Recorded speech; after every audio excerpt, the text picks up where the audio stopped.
Kantor Kementerian Agama Kabupaten Aceh Besar melaksanakan kegiatan upacara peringatan Hari Pendidikan Nasional 2 Mei 2024 di Komplek Madrasah Ruhul Islam Anak Bangsa atau RIAP di Gugajah, Kecamatan Darul Imarah. Bertindak sebagai pembina upacara, Kepala Kantor Kementerian Agama Kabupaten Aceh Besar, Haji Saifuddin SE, dan diikuti oleh siswa madrasah, tenaga pendidik, dan ASN lainnya. Dalam amanat Menteri Pendidikan Kebudayaan, Riset, dan Teknologi Republik Indonesia, Nadiem Anwar Makarim, yang dibacakan oleh Kakan Kemenak Aceh Besar, Haji Saifuddin menyampaikan tentang program Gerakan Merdeka Belajar dan telah berjalan dengan baik untuk memajukan pendidikan di Indonesia. Bukan hal yang mudah untuk mentransformasi sebuah sistem yang sangat besar. Bukan tugas yang sederhana untuk mengubah perspektif tentang proses pembelajaran. Ombak kencang dan karang tinggi telah kita lewati bersama.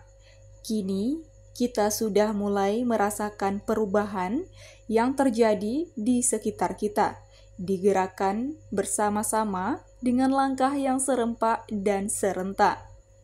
Kita sudah mendengar lagi anak-anak Indonesia berani bermimpi karena mereka merasa merdeka saat belajar di kelas, ungkap Mendikbudristek. Lebih lanjut lagi, Menteri mengajak untuk meneruskan program yang telah berjalan. Kita sudah berjalan menuju arah yang benar, tetapi tugas kita belum selesai. Semua yang telah kita jalankan harus diteruskan sebagai gerakan yang berkelanjutan. Semua yang sudah kita upayakan harus dilanjutkan sebagai perjalanan ke arah perwujudan sekolah yang dicita-citakan. Upacara yang dimulai pada pukul 7 melewati 30 menit waktu Indonesia bagian Barat di kampus Madrasah Unggul yang terletak di Gampong Gugajah berlangsung khidmat. Turut juga hadir Kasubag Tata Usaha Haji Khalid Wardana SAG MSI, para kepala seksi, kepala RIAP Riyadi SPD, kepala KUA, kepala madrasah, dan ratusan ASN Kementerian Agama.